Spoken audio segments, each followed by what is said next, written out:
Let's say that I haven't had a few sightings. I have probably had too many. I think I've had at least over 200 sightings. The object continued to fly over the whole field. It went back and forth, approaching and moving away from us.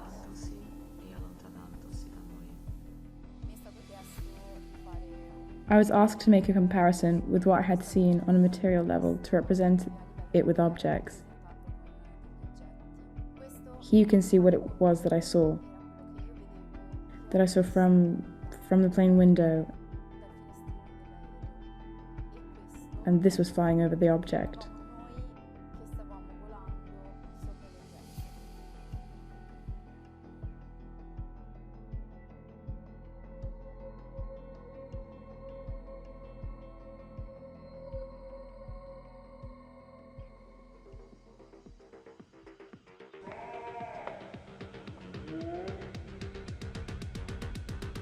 It is impossible for us to count on two hands all the close encounters that have occurred throughout human history, and nor can we fully ascertain the existence of aliens. Yet the further we go forward in time, the increasing number of these out-of-the-ordinary events seems to veer towards them actually being an effective reality. But what is reality? Reality is a concept that dissolves the moment you try to define it with words. Objective reality, on the other hand, is an oxymoron. Reality is objective. We humans rarely are. The increasing number of incidents is objective. The existence of aliens is still an enigma to be solved. The human being, susceptible by nature to every mystery that surrounds him, justifies almost daily the impossibility of knowing and understanding with certainty everything that surrounds him. Facing the entirety and vastness of space, only the infinitesimal proportions of our own bodies remain a certainty. But the mystery that surrounds the different stories of the witnesses seem more often than not to contain elements in common, which, albeit small, transpire from their words.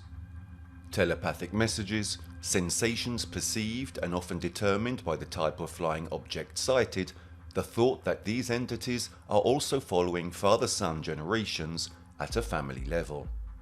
We have therefore decided to perform a small yet difficult piece of research, comparing the testimonies of some eyewitnesses to understand what happened, how they felt, and what impact these encounters had on their lives.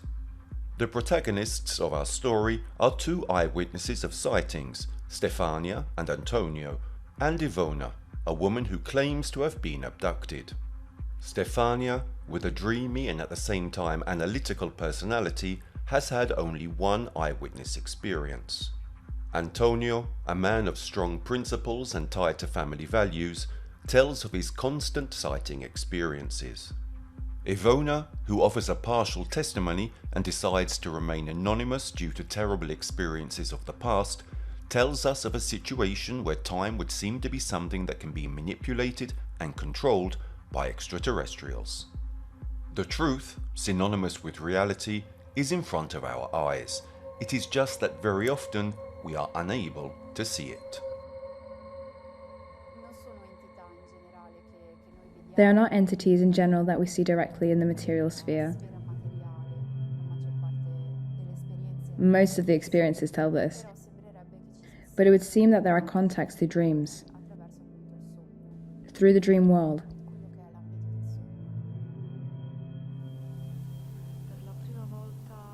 The first time I heard about extraterrestrials, I don't know where exactly, but at the age of about 4 or 5, I was aware of that reality. In fact, at that age, of more or less about 4 or 5 years old, I often stood by my bedroom window with the hope of seeing a flying saucer, an extraterrestrial. I don't know exactly the first time when and where I heard about these entities, Even my parents said the things I used to say to them seemed quite strange.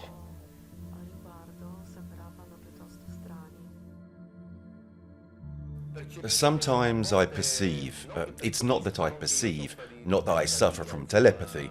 On the contrary, that would be something that would scare me a lot. So, I hope not. But sometimes I happen to hear some vibrations, some particular noises. Like as if there were crickets, but they aren't crickets though, just to explain myself better. And after that, it never happened that I didn't manage to film, or that there wasn't a sighting, ever. My first experience happened in 2015. One night, I had gone out late, in my car, and I returned home around 5 in the morning. After returning home, I remembered that I had forgotten my cell phone in the car. Going out to get my cell phone, I looked up in the sky, and I realized that there was a strong source of light. Something that wasn't familiar at all. So I decided to go and film it on the terrace, and up there I saw that this object was pretty big. It was rotating. There were a few sightings where I don't know, I felt like something was going to happen, and after a few seconds, it did. The following day I had the same feeling, and the object passed over me again, but I wasn't lucky enough to film it this time. It has also happened that I've had sightings where there were my friends and family members who witnessed it too, and I had already foreseen that some sightings could have taken place, as I'm now quite used to them. In short, I spend many hours making video recordings, studying the topic, and most of the time I can understand that soon there may be a sighting, as has already happened, as I've said many times.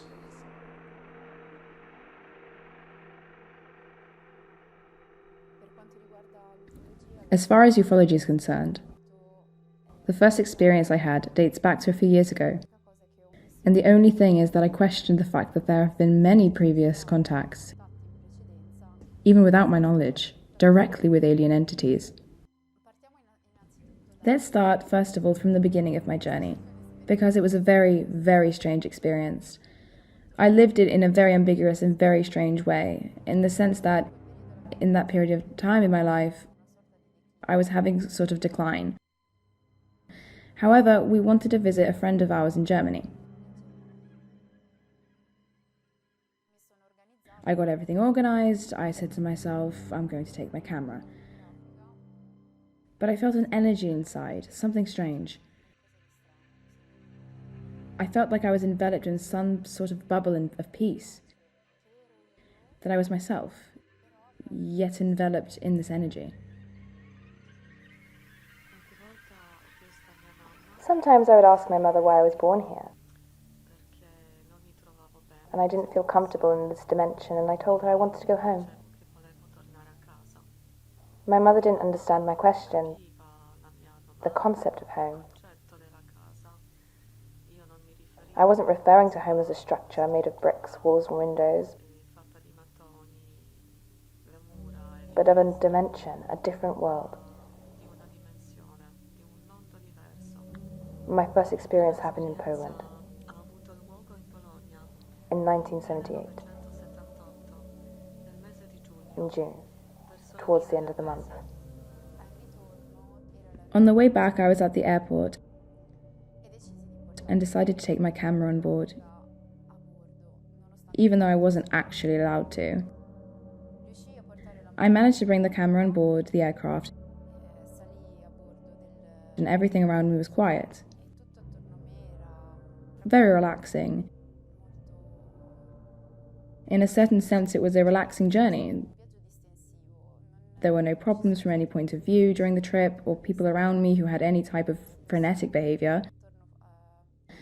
We can put it this way, which in any case is the common life of each of us. We are frenetic and usually make lots of noise. At one point, I don't know why. I felt the impulse, the instinct, that I had to look out of the window. After 2 or 3 days, this feeling, it came back to me. So I set up a tripod with the camera in a fixed position on top of it. It was 4 in the morning, and I also wrote an email. I had sent an email to another of my own emails, where I wrote all of this down. Also, so I wouldn't be considered crazy, because it's rightly legitimate if someone thinks you are crazy about all this, but that's not the case. As I was saying, I have proof that I think few have. There are my videos. In 1978, my mum worked in a school as a kindergarten principal. She worked in another town, so she took me with her every day. And up until that year, I would go to the school in a small village called Zawada. After school, I used to have lunch in the canteen, and then I'd start doing my homework in my mum's office. I had a friend named Mariusz, which in Italian responds to Mario. His mum worked there as a kindergarten teacher. Mariusz and I were inseparable. We had always played together since kindergarten. We were in the same class in elementary school. One beautiful sunny day, Mario suggested that I go to his grandmother's garden to pick wild strawberries because he knew I liked them so much.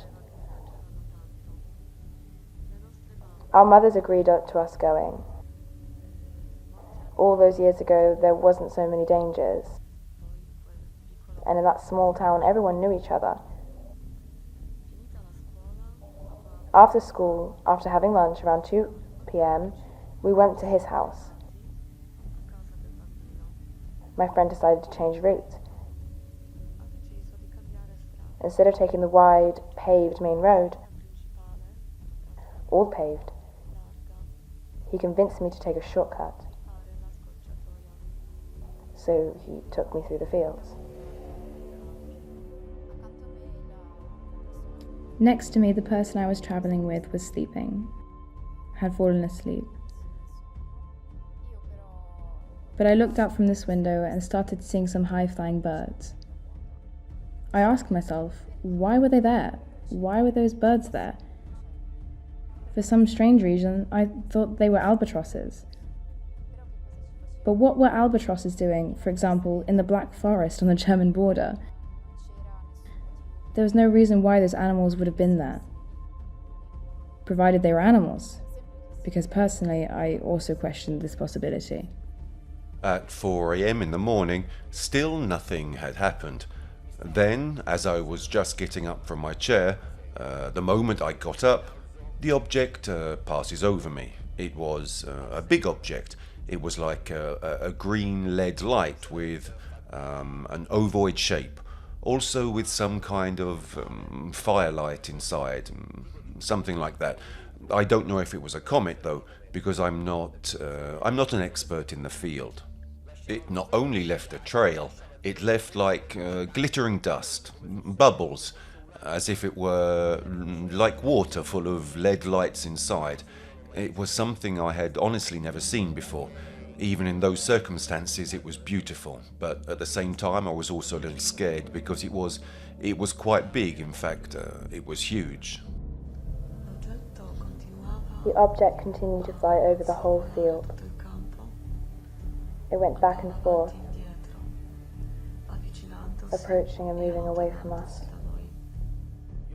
Regarding its dimensions, I don't know its dimensions. I can't quantify them.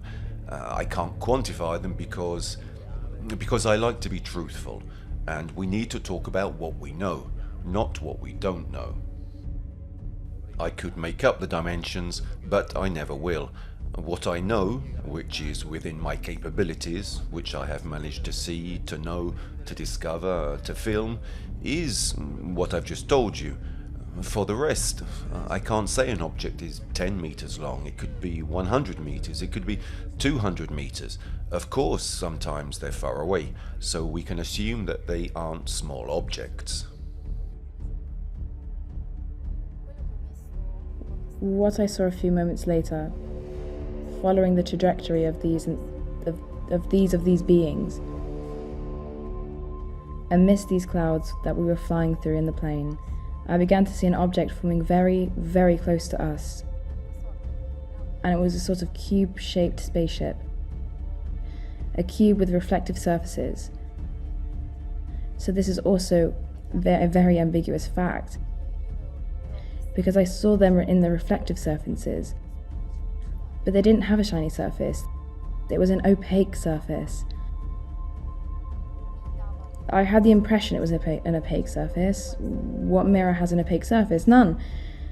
And so I also questioned whether they were mirrors, and I asked myself, couldn't they be screens, for example? So I started to see this object take on a form, which was really huge, mammoth, compared to the size of the plane following the flight of these animals. I realized that some of them were going to crash into it, as if the object were materializing under my own eyes. And these birds, when I put the situation more into focus, I realized that they were circling around the object, almost as if they were following some sort of magnetic field, as if they were attracted by the object. And they drew a sort of sphere, a globe-shaped trajectory. The weirdest thing about this spaceship is that it reflected everything around it, except us, because we passed over it and the plane wasn't reflected. Only the clouds and the surrounding environment that interested it was reflected, almost as if it was a decision to exclude or not the objects flying around it in the reflection. So it means that there is an intelligence behind it. There is something that knows very well how to blend in the best way possible as not to be observed. If it materializes, it because it wishes to do so. We ran with all our strength as fast as we could. But unfortunately, Marius tripped on the freshly plowed clods of loose earth. I had already passed him, and I kept running, while he remained behind, and he was crying, and he begged me to go back, not to abandon him, not to leave him there alone. Let's say that I haven't had a few sightings. I have probably had too many. I think I've had at least over 200 sightings. Of 250 sightings, I would remove 50, at least 50, because, as I explained at the beginning, they could be birds or planes. Sometimes these two can get confused, although it's hard to get them confused. You can get confused more with birds, but not with planes, because, as I explained before, planes, let's face it, are required by law to have positional lights. Among other things, they are also coloured. In short, there are usually 3 coloured lights. But if they don't have coloured lights, at least they have to have a white light. Then, if that were telepathy, also the fact that I felt a sort of sphere of peace. Let's put it that way. Because I felt very calm. Just when I was observing that thing there. It's not that I was paranoid or agitated, and there are some testimonials from people who say that. At the time these encounters occur, they don't feel this feeling of agitation. On the contrary, they feel calm. So they could do anything. That is, they could react in any way. And you'd be calm.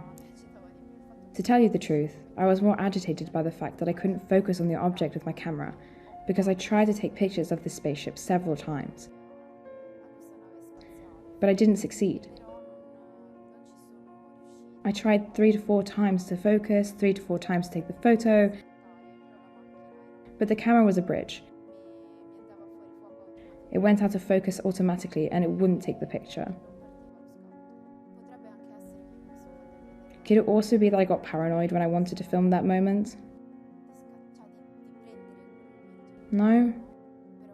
However, the moment I observed, I analysed the situation, I felt completely calm. Indeed, more than I usually could have been in that period of my life. The shapes. Yeah, the shapes, as I said right at the beginning.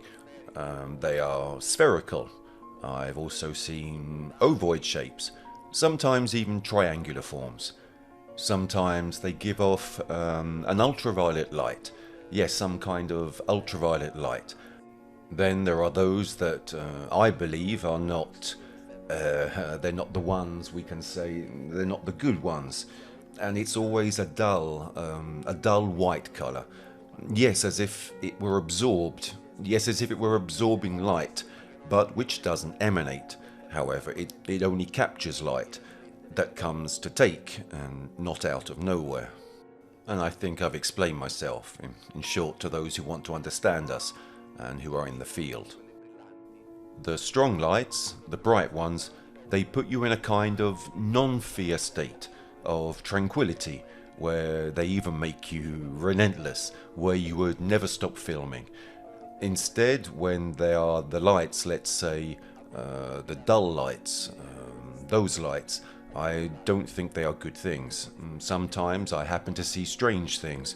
I grab my laser. I have special lasers, not those on the market. In short, quite good and powerful lasers. And the moment I aimed them, the objects moved, and some even shot off at high speed. So that's why I can't answer this question of yours, because I don't know if it's energy or if it's someone manipulating them. Perhaps it's more the second. I helped Mariusz to get up. I gave him my hand, and holding his, we kept running away. But it was useless anyway, because that object was much faster than we were, and after a few minutes, it got closer. It hung in the hair above us again, and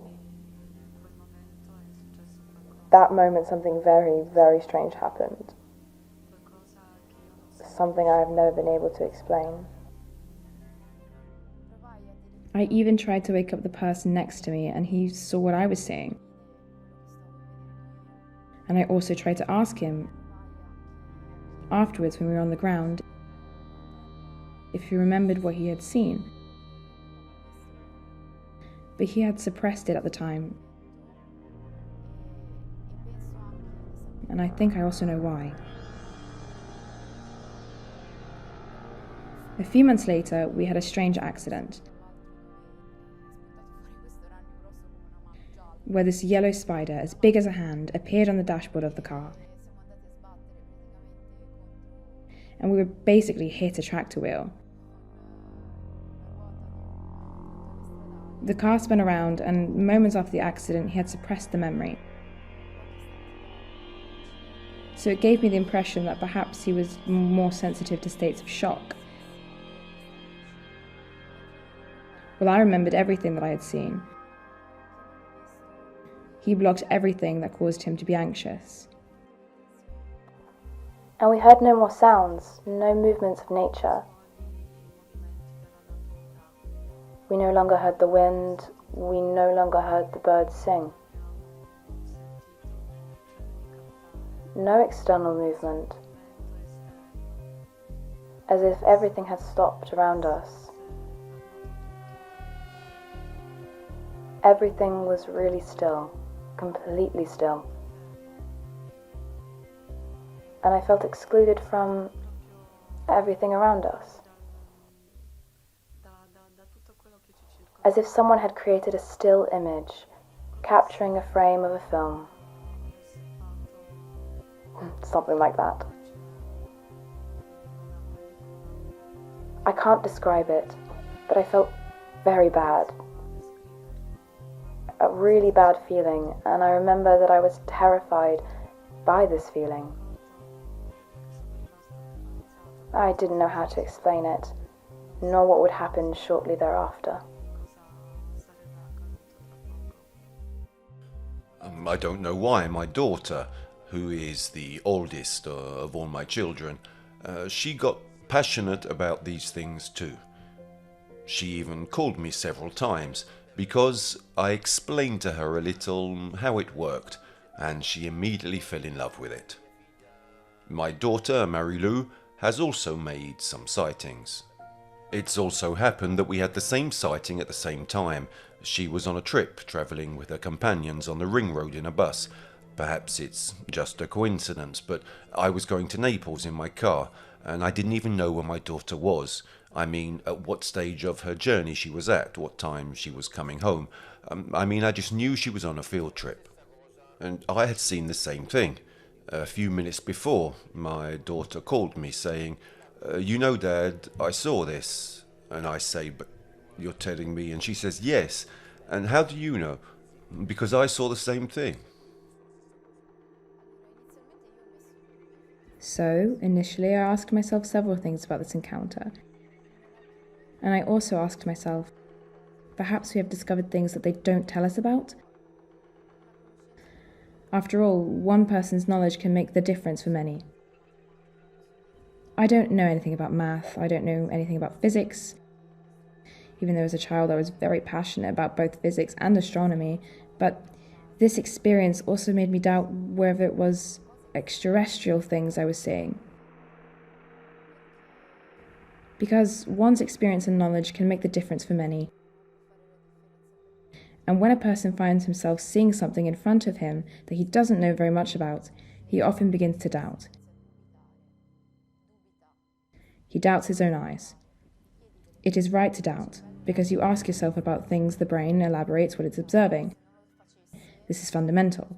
If doubt didn't exist, we would not discover 80, maybe 100% of the things we do and what we want to discover. And therefore it's fundamental, in my opinion, to question, because only in this way are new possibilities revealed. Some flying objects could also be land-based objects, built on our planet. Probably something that sometimes, in short, I search on the internet, studying the articles of experts, and it would seem that some old Nazi projects are still ongoing, and they probably still will be ongoing in the future. And they had engineers, particular engineers. Then some say that they already had to deal with extraterrestrials. Some even say that they have bases on Mars and on the Moon. But we will never know the truth, because politics hides everything from us. And the church likewise also hides everything from us.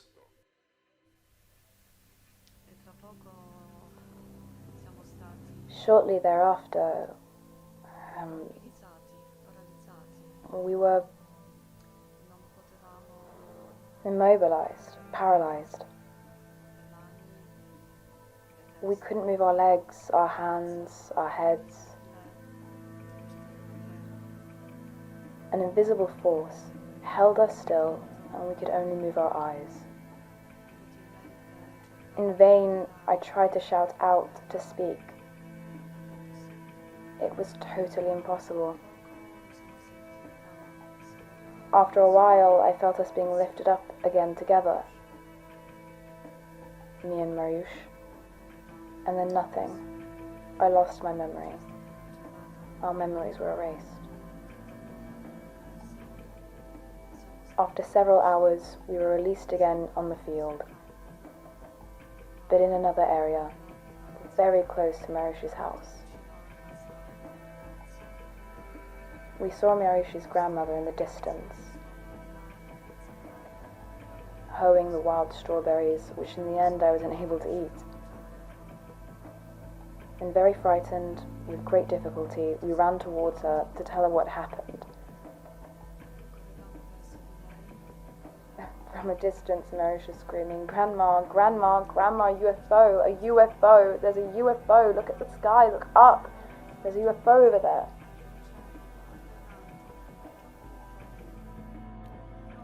But I questioned whether that thing was alien and actually wondered if, later on, with the dreams I had,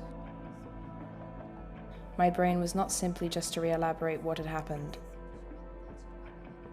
trying to place and attribute it in a certain sense to something that I am unaware of, that I don't know. Something in fact alien. Usually we were used to closing the bedroom door. And for some strange reason, I remember the open bedroom door within the dream instead. And when I saw this being, in that moment, the bedroom door was open, and I could see the room and a strange yellow light. But like a light that absorbed light, it was a very strange thing. It enveloped everything.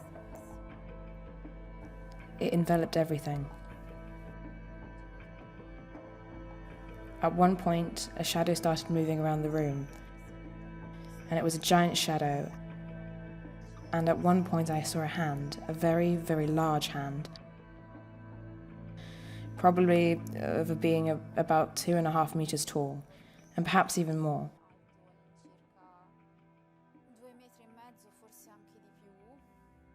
Because I had a hard time showing me this hand, because I perceived a sort of constriction inside the room.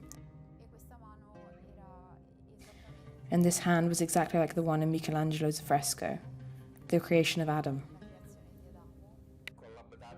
With abductions, I couldn't explain anything to you because luckily I've never had any of these experiences, and I hope I never will. But lucid dreams, astral dreams, we cannot and I do not want to exclude them. But as far as my experience is concerned, let's not talk about dreams or anything. I've documented everything on video, so it's not like I dreamed it, or in the sense that I'll meet you tomorrow and say, you know, I think this. No, it's not that I think so, I say so, and I affirm it with documents in hand.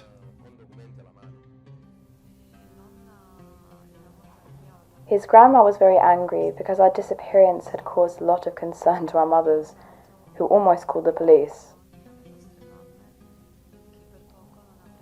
They looked for us absolutely everywhere. They asked people on the street if they had seen 2 children, describing us. They asked acquaintances about us. But no one had seen us. All traces of us have been lost. And his grandmother, instead of looking towards the UFO, scolded us. She screamed at us angrily, really loudly. She threatened my friend that this evening, that is to say that evening, he would have been beaten by his parents. This being was practically pointing its finger, the only thing it had. It had 4 fingers instead of 5, and it was completely green. From there, then I wondered if, in fact, it was not a reptilian. The only thing is that, during my research, it would actually seem that reptilians, in theory, would have a scaly appearance. However, in this case here, the appearance of this being's skin was quite smooth. The only thing is that he was pigmented, differently than us. He didn't have wrinkles, he was just different from us. He showed me his hand, almost as if it was an invitation, which I refused, and in that moment I screamed. The problem is, I was immobilized. I couldn't move, I couldn't wake up, I couldn't open my eyes. I felt like there was someone holding my head, and I wanted to get away from everything. All that experience I was living in those 30 seconds. I couldn't do it, so I screamed really loud. And the person who was next to me tried to wake me up and calm me down.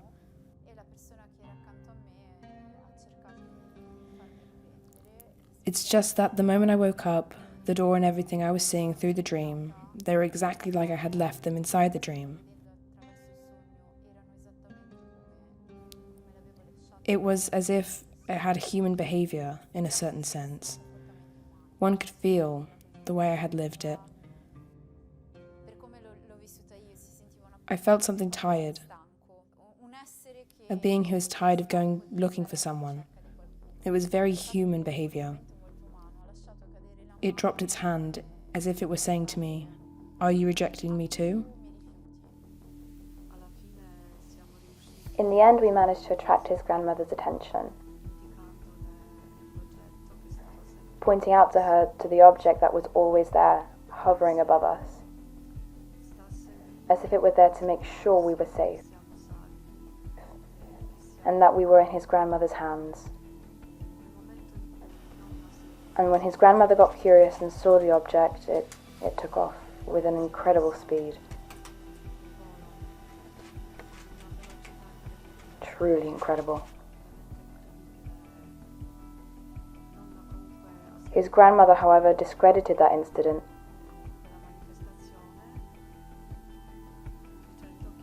saying that definitely wasn't a UFO, but a secret Russian military object,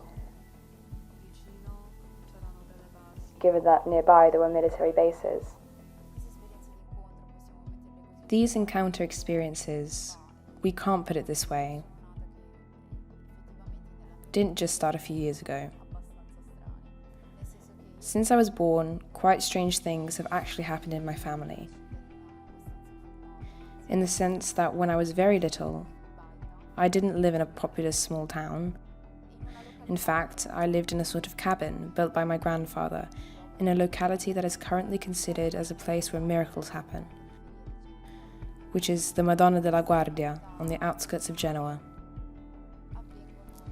And in this hilltop location, quite strange things actually happen, and there are sightings. More precisely, lights. And one night, when I was little, in the cradle, my mother, in short, she told me a few months ago of the fact that my parents, my mother and my dad, had seen a very bright light enter the bedroom. But it wasn't just any light. The light was so strong that they could no longer distinguish the lines of the room where the two of them were sleeping. It was blue, and it was shiny, and had some kind of glitter inside, and they were scared. And they hid under the covers, so they didn't go and actually see what this thing could be. And my mum, for some strange reason, assumed that it was some entity that had come to give me a soul, a spirit, if we could put it that way. I've questioned these things since I was a child because they seemed quite absurd to me. It all seemed that there in the area and above all in the Genovese hinterland actually, these sightings would happen very frequently, and very often people don't like to talk about these things because they are seen almost as visionaries. Their accounts can be questioned. But actually, even hearing from the neighbours, it seemed that frequently there are these sightings, in a nutshell, of these lights that wander in the woods and that can be seen above these hilly mountain locations. I don't know what these people want, these beings, but it would almost seem that they are sort of our guardians, okay? Guardians who check what the children are doing, because they are messy children. They don't know in the slightest what they are doing, and who, however, are fundamental in a certain sense for our testimony, because I believe that we are here to testify on their behalf. We have to be here, because they too have been put here in turn, and this was my general impression. It is perhaps as important that we exist as our planet exists. It's 50-50. We can put it like this. I don't know if you understand what I mean. I believe, and in the meantime I'll answer first why in my opinion they don't show themselves. They don't show themselves because we wouldn't hesitate to show them how good we are. aiming missiles, cannons and rockets and so on right away. I think they are much smarter than us and know us very well. Maybe they know us more than we do. That is, perhaps we don't know each other at all, or we pretend to, in short, to be good, but we are not at all good. I believe that if, for example, a military plane or a ship intercepted a UFO, they would really have no qualms about shooting it down. They just wouldn't. Even if I'm also convinced that they wouldn't be able to. I also believe and I think there are more good aliens than bad aliens, as I think there are aliens who are definitely less evil than us Earthlings. And I'd swear on a Bible to this. Yes, the next day I remembered everything perfectly. At school, I told my classmates about this adventure or misadventure. And in the afternoon, I also drew a drawing of the object to show it to my parents. During these years, I've tried to deepen my knowledge on the subject, studying and becoming interested in the subject and in general.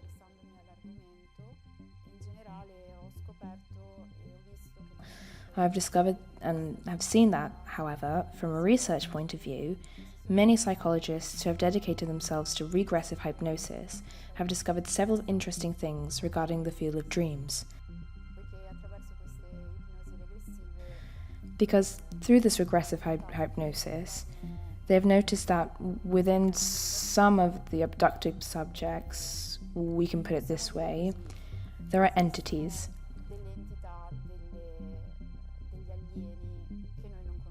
Aliens that we do not know at a lucid level and the level of reality. During my research, I discovered that some of these aliens, I have even glimpsed them in dreams since I was a child. There is, for example, the story of this Russian truck driver who one night had a missing time experience. He was driving and suddenly following a sighting of some lights in the sky, he found himself encapsulated.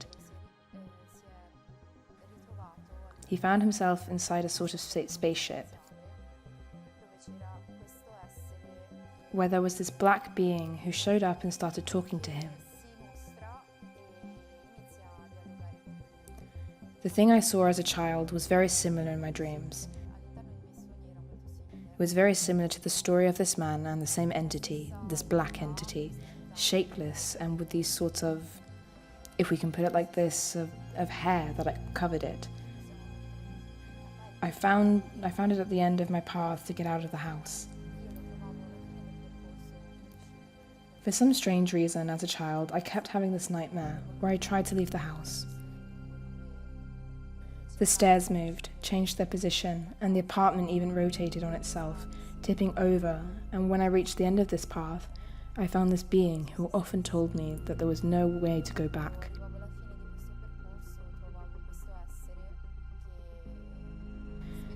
And that it would have been better to lose the path rather than go back. In my opinion, it was a signal. It was a signal that I had to stay away from what I knew, because otherwise it would have limited me. It would have trapped me, and I would not have been able to delve into what is the world, reality. The fact that although there are painful situations to face, it is good to be able to face these painful situations, difficult situations. Knowing the person next to you is still the best thing, whether the person is positive or negative. Therefore, there is no limit. We often set limits. We are afraid, and so what do? We put up barriers. We don't do anything else. Instead, it's right to tear down those barriers, because otherwise we don't even know ourselves. 2 or 3 years ago, I was on a beach in Mondragone. I was fishing in the evening and at night because my hobby is fishing, and I noticed that there were flying objects over the sea. because they were almost flying along the surface of the water. They were evident because they weren't stars, they were too big to be stars. So I decided to go and call my wife, even though it was late at night. My wife comes out and asks, "What is it? Are you sure it's a UFO? Are you sure? You sure?" She's rightly inexperienced. It's not like she's interested in these things. Anyway, while we were watching, I was pointing my finger and I say, "Look," and she looks, and it was moving slightly. And while I was saying this, I didn't even have time to pick up my phone. So we were in Mondragone, and the object flew in a second and a half, literally a second and a half, more or less to Gaeta. And we're talking about a town that's about 50 kilometers away. All that I remember is that then I lost sight of it because I had to run after my wife because she got exaggeratedly frightened and jumped to her feet and started running to hide upstairs in the house because she got so scared. But I was a little scared too, to tell the truth, because it really all happened in a flash. What did I physically feel during this meeting? I don't know. I don't know. My memory was wiped. I can't remember anything. I don't know what was done to me. I hope it was nothing painful.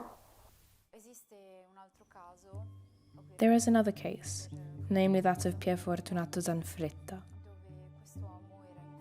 where this man was in the company of some colleagues of his. They were travelling by car. He had a missing time experience, and then suddenly from the coast he found himself several kilometres away in the Genovese hinterland near his home. During this missing time, several things happened inside this spacecraft. The man tells precisely of the fact that he had this sort of first encounter, and subsequently there were other encounters in which these dragos showed themselves. This kind of alien who left him an object. A very particular object, because it was a box. He never opened this box. He swore to these beings that he would never open it to see its contents. In recent years, as I have become more passionate about these topics, I would have liked to intervene and understand what his vision was.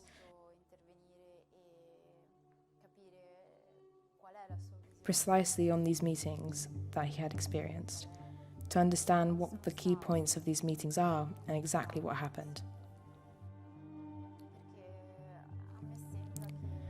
Because it seems to me that these encounters in any case they have given me a sort of awakening, and I would also like to understand, in a certain sense, whether this person was able to experience this sensation, this thing. An awakening from the point of view of lucidity on what is happening around us, of lucidity about what happens inside oneself, a sort of awakening in terms of understanding what the mechanics of a system are, and fully understanding in the end what isn't working.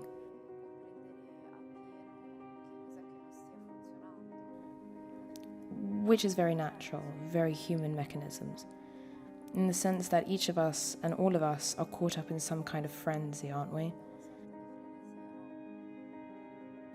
And despite this, if we were united in a certain sense, we could take coordinates, clearer destinations, clearer for each of us. Instead, it's as if we're a part of that sort of entropy that we don't know how to manage. Because we are confused in a certain sense. The direction at the end is more important than your closure. I don't know how to explain this. The outside is very important, and is important as the inside, and therefore one's direction is fundamental. Near Mondragone, let's say behind the mountain, there's an abandoned NATO base. There are tunnels inside it that are a few kilometers, perhaps several kilometers long. There's still all the equipment inside, and to tell the truth, I mean, It's really scary to go inside. It's almost spooky. It seems like something from another dimension, something that's not within our reach. It was made many years ago. In short, there are tunnels. There are what I think are also railway tracks and lifts, all inside the mountain. But many people do not know of its existence. You enter the tunnel and exit in another town, nearby but several kilometers away. Sometimes I get the impression that they visit us precisely because there's something they have to monitor, that they have to come to check on. They come to monitor us. It was a base, a secret base that no one could enter, and we never knew the truth. Why did this NATO base exist, which was active for so many years, and then decommissioned a few years ago? And often, I have to tell the truth, I have asked myself this question. I was a boy, and in a council house nearby, the windows caught fire. The windows and the clothes inside the trunks caught fire. The trunks were intact, and the charred clothes that had burned were inside them. I remember going there a couple of times to see this, and I remember it well, because it was an event that really got people talking. The first person I told about my experience was obviously my mum. And after I was found, she asked me for explanations to justify all those hours of my disappearance, of my absence. I told her everything. Obviously, she didn't believe me. She scolded me. I perceive them as having a correlation to something. Something that goes far beyond what is human. The human conception. Therefore something much more similar to God than all the rest. And therefore something that knows exactly how the whole universal system works. I don't know if these beings are gods or not. They seem to resemble something very big. If we may put it that way. Something that has a consciousness from the universal point of view. Unless we are not, as I told you some time ago, trapped in this dimension because it is the light that leads us to do so. The light of the stars and the light of the cosmos. It is as if we were materialized here. Because it is the light of the stars that leads us to do so, and space is nothing but a large SD memory, where this light then generates our essence on a material level. A correlation between UFOs and miracles? Well, these people, in order to work miracles, means they certainly have something different from us. Otherwise, we could all work miracles, right? So I think there's probably something different and strange. I think there's a correlation. If we have said and we think that Jesus comes from above, yes, but he doesn't come from whom they want us to believe. I think that there must be a correlation. If these beings showed themselves, I don't know, but if in short one day they could show themselves, in the meantime many would really understand where we really come from, because I think we are the fruits of aliens. I hope they can show themselves as soon as possible. Maybe they could fix a little the things that they broke on this earth, and they broke a lot of things. I don't believe that Jesus comes from an angel. I believe that Jesus exists and existed and he will still exist. But I believe that Jesus was created by other beings who are much better than us. Because this is the truth. We want to change the truth. They want to change it. But even those who don't practice what they preach know the truth very well. Let it be understood that I'm a very Catholic person, because I want to clarify this. I think we should try a little to decipher the Bible, to clean it up a little bit, because I also think they've dirtied the Bible quite a lot, and not everything that glitters in the church is gold. Not everything that glitters in the church is gold. Perhaps flying objects glitter more than what's in the church, the way I see it. In short, the problem of dreams eventually affects each of us because it is our subconscious, which most of the time indicates something to us. And sometimes they can be mistaken for kidnappings.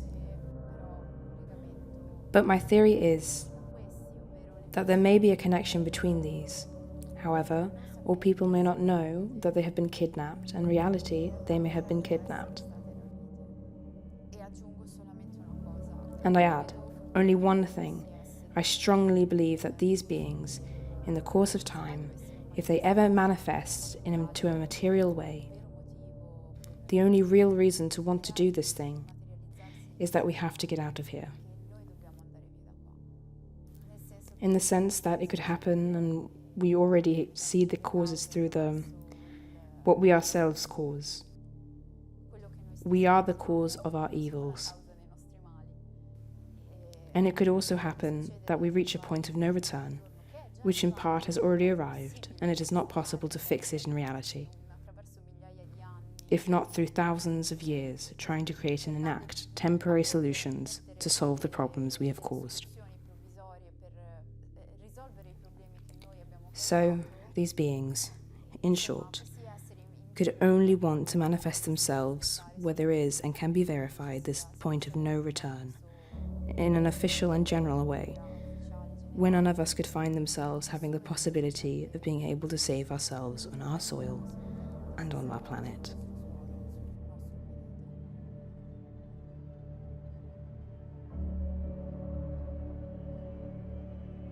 Following the statements from the witnesses made in this documentary, it is necessary to make a few clarifications. UFOs, or unidentified flying objects, are evidence, and the increase in sightings could be the actual signal that a technology exists. A technology that, compared to the commonly known technology we are aware of, is so advanced that we cannot understand how it works. Despite this, aliens are something else, and it is necessary to separate these two elements, because the first, UFOs, may not be necessarily connected to the second. Humans, themselves strangers to the environment that surrounds them, generation after generation, archive learned elements in their knowledge system, trying to make their approach towards matter, form, and space more functional. Without forgetting that the capacity of the mind has very limited, as well as subjective, individual perception response times. The mind, given its sort of habit of spatial and material knowledge, when faced with such unexplainable episodes, could even go so far as to produce involuntary reactions, such as intrusive images and thoughts regarding individual incidents, even reaching automatic suppression about the events that one has lived. In addition to this, it is fair to say that the image of aliens could emerge from the eyewitness's suggestibility in their unconscious or subconscious.